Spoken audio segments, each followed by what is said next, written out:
네, 강프로입니다. HLB 보겠습니다. 오늘 시장이 폭락하는 과정에서도 HLB는 반등에 성공했습니다. 어제 제가 말씀드렸죠? 먼저 조정을 받았어요. 근데 오늘 시장이 폭락한 이유는 다들 아실 겁니다. 이스라엘이 이란을 보복했다는 그런 내용이 발표가 되면서 시장이 거의 한 3% 정도 폭락을 했고요. 미증시도 거의 한 2% 가깝게 폭락을 하는 과정이 있었고요. 그리고 장중에 미증시 구간, 그쵸? 미선물에서 거래가 중단되는 사태까지 벌어졌습니다. 그런데 이 내용까지 보면 굉장히 불안 요인이 발생한 것 같잖아요. 근데 오후를 기점으로 해서 거의 한 1시 이후 거의 2시 다 된 그 시점부터는 삼성전자부터 반등을 하기 시작했고요. 그런 과정에서 굉장히 강한 종목들, 앞으로 주도주가 될 만한 종목군들의 선별이 끝났습니다. 그중 하나가 HLB라고 보시면 됩니다. 만약에 오늘 코스닥 같은 경우에 1.6% 정도 하락이 나왔습니다. 근데 만약에 HLB가 약세 종목이었다. 그냥 앞으로 반등도 어렵고 그런 종목이었다면 HLB가 오늘 이렇게 반등에 성공할 수 있었을까요? 이거 분봉으로 보면 명확하게 나오는데, 자, 내용 보세요. 정확하게 11시 반을 기점으로 반등을 시작했고, 그쵸? 그리고 반등폭을 확대시키기 시작한 건 13시. 그렇죠. 거의 13시부터 반등폭을 확대시켰고 시장은 폭락이 나왔는데도 불구하고 2.7% 정도의 하락이 나왔다. 그러면 그동안 제가 HLB가 왜 빠졌다 그랬죠? 가격이 먼저 올랐기 때문에 빠졌다 그랬죠. 그리고 먼저 지금 반등을 조금씩 모색하고 있는 건 뭐가 나왔다는 거예요. 조정을 먼저 받았기 때문에 시장 대비해서, 그렇죠, 선조정이 있었다는 겁니다. 이런 과정에서 다른 종목들 있죠. 예를 들어서 업종으로 이 구분지어서 보면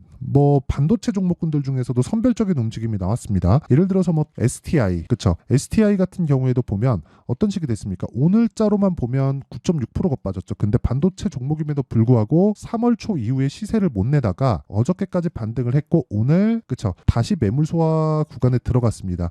이게 무슨 얘기냐면 먼저 조정을 받으면 시장이 안 좋은 구간에서는 반등을 합니다. 근데 반등하는 과정에서 만약에 반도체처럼 주도 섹터군에 들어있다 그러면, 그쵸, 아무리 그런 상황이 있다고 하더라도 고가에 대한 매물 소화 과정은 있어요. 이게 하락폭이 커지면 커졌을수록, 그쵸, 직전 하락폭이 컸으면 컸을수록 반드시 매물 소화 과정은 거치고 가야 됩니다. 이건 그냥 무조건이라고 보시면 돼요. 그냥 기본값입니다. 기본값. 그러면 HLB, 그쵸, HLB로 돌아오면 어떻게 될까요? HLB도 당연히 올라가는 과정에서 고가 구간까지 온다면 매물 소화 과정이 있겠죠. 그러면 여기서 확인하고 매수해라 한다는 건 무슨 얘기예요? 지금부터는 타점을 잡고 매매를 해야 되지만 올라가는 과정에서 여기 12만 9천 원 선을 기점으로 매물 소화 과정을 거칠 거고, 오늘 하락을 이 내용하고 합쳐서 보면 시장에 대한 가격 부담이 이제는 없어졌기 때문에 시장이 HLB를 밀어 올릴 수 있다. 오늘 만약에 반등이 안 나온 종목들, 장 후반에도 낙폭을 줄이지 못한 종목들,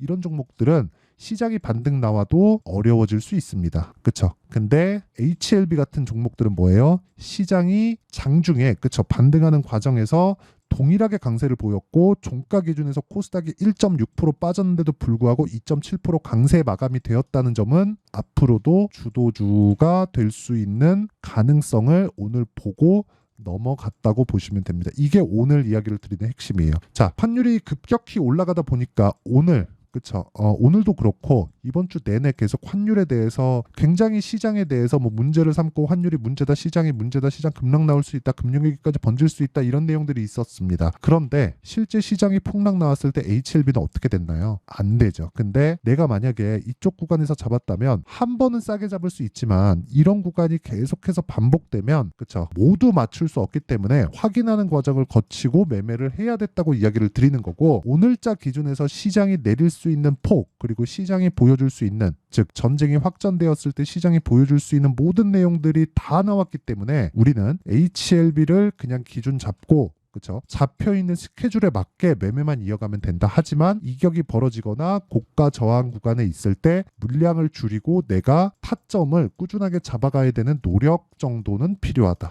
여기까지가 오늘 이야기를 드리는 핵심 내용입니다. 자, 그러면 이런 내용에 대해서 제가 시장에 대한 부분, 그리고 HLB를 어떻게 봐야 되는지, 그리고 수급이 왜 들어오는지, 그리고 올라가서 매물 소화를 왜 먼저 받고 지금은 안 빠지는지, 그 내용에 대해서 이야기를 드렸는데 모두 다 이해가 되잖아요. 그러면 매매 자체가 완전히 달라집니다. 예를 들어서 이런 구간입니다. 자, 오늘 시장이 폭락하는데 2939분 시가부터 갭 구간에 들어갔고요. 오늘 12.79%의 상승폭이 있었습니다. 저는 시가 공략이 됐고요. 특징점은 고가 돌파 구간에 매매를 했다는 점, 그쵸, 계속해서 그런 결과 이제 다음 주에 매도 구간을 잡을 거다. 그러면 대략 한 10% 정도의 수익 구간에서 마감이 될 거라고 판단이 됩니다. 그리고 다른 종목을 보더라도 예를 들어서 HLB입니다. HLB 같은 경우에 어때요? 제가 1월 달부터 계속 공략을 했죠. 이쪽 구간 30%, 이쪽 구간에 거의 한 18% 정도, 그리고 이쪽 구간에서 한 12에서 13% 정도 이렇게 수익이 나왔고 이렇게 다 나와 있죠. 그리고 제가 반등을 확인하고 나서 매수를 잡고 들어갔다. 그리고 오늘 또 반등이 나왔다. 오늘 제가 반도체 종목 중에서 PSK 홀딩스를 매매를 했습니다. PSK 홀딩스. 자, 오늘 보면 제가 정확하게 보여드릴게요. 분봉 타점으로 보면 정확하게 제가 올라가는 반등을 확인하고 매수한 구간이 있죠. 자, 그런데 애초에 이미 반도체 쪽은 보유하고 있었어요. 그렇죠? 이거 다 보내고 이제 올라가기 시작했는데 전쟁에 대한 부분으로 인해서 반도체가 폭락이 나오기 시작했고 그런 구간에서 나는 매물을 더 늘렸다. 그렇죠? 매수 물량을 더 늘렸다. 근데 이 종목까지도 돌파 구간에 있다는 점, 그리고 이 내용에 대한 부분을 여기 소통방에서 모두 공유합니다. 자, 아까 전에 보셨죠? 이구산업, 그리고 HLB나 그런 부분, 이런 내용들까지도 제가 다 공유를 하고 있으니까 내가 매매하는 과정에서 너무 어렵다 그러면 제가 소통방에서 진행하고 있는 10억 만들기 프로젝트에 들어오세요. 다 무료로 진행하고요. 구독과 좋아요 이 두 개 눌러주시면 됩니다. 그리고 상단에 있는 전화번호로 10억 또는 구독, 소통, 그렇죠? 이 세 가지 중에 하나를 문자로 보내주시면 제가 소통방 입장 링크를 순차적으로 공유를 해드리겠습니다. 어떤 타점에 공략하는지 제가 다 보여드렸으니까 이 내용을 가지고 HLB를 보면 제가 왜 매매를 지금 하고 있는지 아실 겁니다. 올라갔잖아요. 그렇죠? 여기 매매, 여기 매매, 여기 매매 이렇게 하고 나서 떨어지고 나서 반등 확인하고 다시 매매. 그렇죠? 이런 구간에서 올라가면 이쪽 구간까지 와서 내려가면 팔고 올라가는 거 보고 다시 사겠죠. 왜? 확인. 모든 시세를 다 먹을 수 없어요. 내가 여기 사서 여기 팔고 싶다. 저도 그런데 이건 안 됩니다. 하지만 내가 구간별로 공략을 하는 건 충분히 가능하고 이런 정도 구간에서 내가 매매를 하더라도 꾸준하게 수익을 볼 수 있는 그런 상황은 만들 수 있다는 겁니다. 그러면 이 내용에 대한 부분 왜 그런지 그렇죠. 원리가 있겠죠. 그 원리를 풀어서 실시간으로 제가 이야기를 드리고 같이 매매를 진행하는 방이 여기 10억 만들기 프로젝트를 진행하고 있는 소통방이고요. 구독과 좋아요 눌러주시고 상단에 있는 전화번호로 10억 소통 구독 그렇죠. 이렇게 문자 보내주시면 되고 아무거나 문자를 보내주시면 제가 여기 입장 링크를 다 보내드리고요. 그리고 이런 내용을 어떻게 만드는 건지 그리고 그 원리에 대한 부분은 여기 HLB의 가격과 단기 보유 전략 그리고 최근에 시장이 너무 안 좋기 때문에 HLB의 제가 실시간 타점을 문자로 공유를 해드리도록 할 테니까 구독과 좋아요 두 개 부탁드리고요. 상단에 있는 전화번호로 HLB 자 HLB라고 문자 보내주시는 분들에 한해서만 제가 가격과 단기 보유 전략과 함께 실시간 타점을 문자로 공유해드리도록 할 테니까 구독과 좋아요 부탁드리고요. 상단에 있는 전화번호로 HLB라고 문자 보내주시면 됩니다. 자 그러면 내용 정리 한번 할게요. 주식시장은 미래 가치를 가격이 먼저 반영한다. 그래서 오늘 시장이 폭락하는 과정에서도 올라가는 종목이 강한 종목이고 그래서 제가 오늘 PSK 홀딩스를 포함해서 그쵸 강한 종목군들을 매매한 거다. 다음 주에는 시장이 충분히 빠졌기 때문에 종목에 대한 특별한 이슈가 없더라도 반등은 합니다. 근데 반등하는 과정에서 주도주를 잡는 건 다른 이야기이기 때문에 우리는 항상 강한 종목을 잡는 방법을 알아야 됩니다. 그래서 강한 종목을 어떻게 분류하고 어떻게 판단해서 그쵸 매매를 했을 때 어느 정도의 결과가 나오는지까지 제가 다 이야기를 드리도록 할 테니까 영상 끝까지 시청하시고요. 모든 분들이 성공 투자하셨으면 참 좋겠습니다. 자 24년도가 돼도 여전히 시장은 녹록지 못합니다. 이런 상황이 벌어지는 건 어쩔 수 없습니다. 이런 상황에서도 수익이 나는 종목들의 구조는 변하지 않습니다. 즉 대시세 종목에 대한 구조는 변하지 않는다는 거고 실제 제가 소통방에서 지속적으로 이야기를 드리고 있는 내용도 대시세 종목이나 시장 주도주를 공략하는 건 철저하게 가격 분석을 하라고 이야기를 드리고 가격 분석 이후에는 이슈에 대한 파악 그리고 이슈를 파악하고 나서는 다시 내가 얼마에 매수할지 그 타점에 대한 부분을 지속적으로 언급을 하고 있습니다. 자 근데 생각해 보세요. 1월 달에 시장이 굉장히 어려웠습니다. 어려운 상황에서의 어떤 종목들이 강했냐 보면 반도체와 그리고 바이오입니다. 자, 실제 여기 보면요.